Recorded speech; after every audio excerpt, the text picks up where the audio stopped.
Welcome to Fat and Loud. My name's Kyle and this is my 2009 CTSV. It has a cold air intake from Air Raid, Texas Speed long tube headers, a mid-pipe to cutouts, has E85, the DSX pump, ID 1050 injectors, and a 245 upper pulley by Grip Tech. The Cadillac is wrapped in a satin white pearl. I have American flag inlays on the rear quarter panels and a We the People on the hood. It's kind of subtle, just the way I like it. Hi, I'm Waylon. This is my 1999 Trans Am.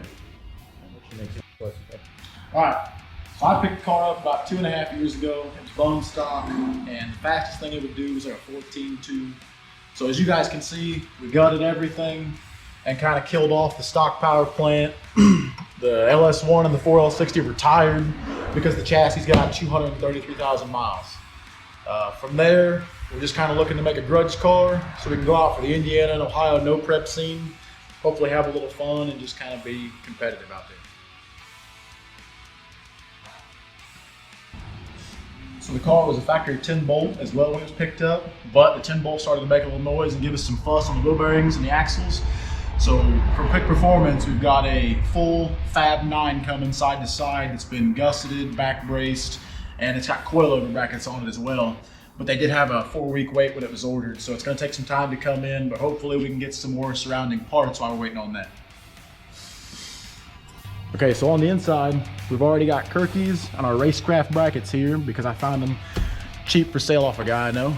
And the cage should be here in a couple weeks. We're going to gut the interior, get rid of everything, carpet included, center console included, because we've got to change all this for the new setup.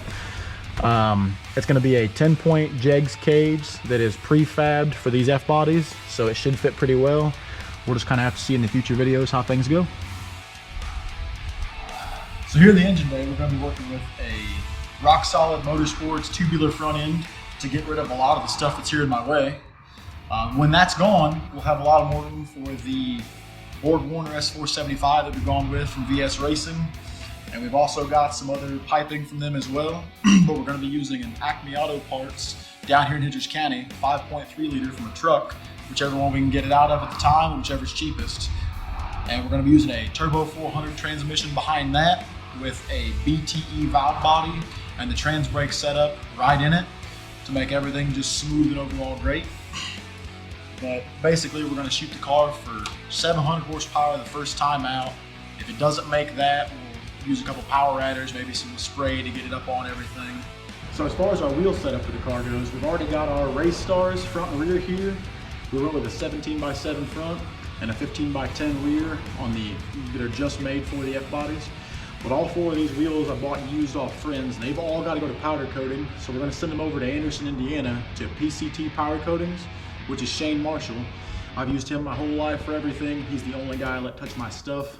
And the color of these wheels, you're just gonna have to look in a later video to figure out. I'm Tyler. This is my 2011 Jeep Liberty Stock AF. It is Stock AF. My previous car was a 2017 Focus ST that I built up. But I'm looking for something with a little more power. Probably going to start going towards the Challenger. I just miss the V8 power, the noise, the feel of that. So that's what I'm going to start going towards. Some people call that torque. My name is Dwayne and this is my 1995 Mustang GTS.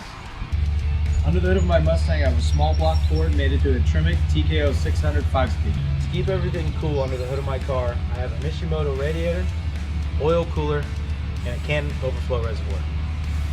For the fuel system in the Mustang, we chose E85, run through this Aeromotive A1000 fuel pump with their filter system, negative 10 AN feed lines, 60-pound fuel injectors, and a trick flow fuel rail. Front suspension of the Mustang, we have a UPR tubular K-member, tubular A-arms, coilovers, Lakewood 7010 drag shocks. Brake setup, we have a Cadillac ATS brake swap, EBC, slotted and dimpled rotors, and some nice ProStar wheels. Is that part of the braking system? What else do you stop with? Up front here, we went with a 17x4 ProStar to clear the ATS brakes. It's also wrapped in Mickey Thompson Sportsman SR tires. To put the power down in the back of the Mustang, I have an 8/8 track lock with 355 gears, 31 spline Moser axles, out to stock GT brakes so we can keep a 15-inch wheel in the back. For our wheel and tire setup, in the rear, we went with ProStar 15x8s wrapped in a Mickey Thompson ET Street R. One of my other projects I have sitting in the driveway is this 1979 Ford Fairmont. I've already previously 5-liter 5-speed swapped it out of a Fox Body Mustang. My future plans for the car will involve a big block and a C6, hopefully to run down a $50,000 Jaguar F-Type. And that was the introduction to Fat and Loud. If you like what you saw, make sure you comment, like, and subscribe. My name's Kyle. I'm Waylon. I'm Tyler. I'm Dwayne. And we're Fat and Loud.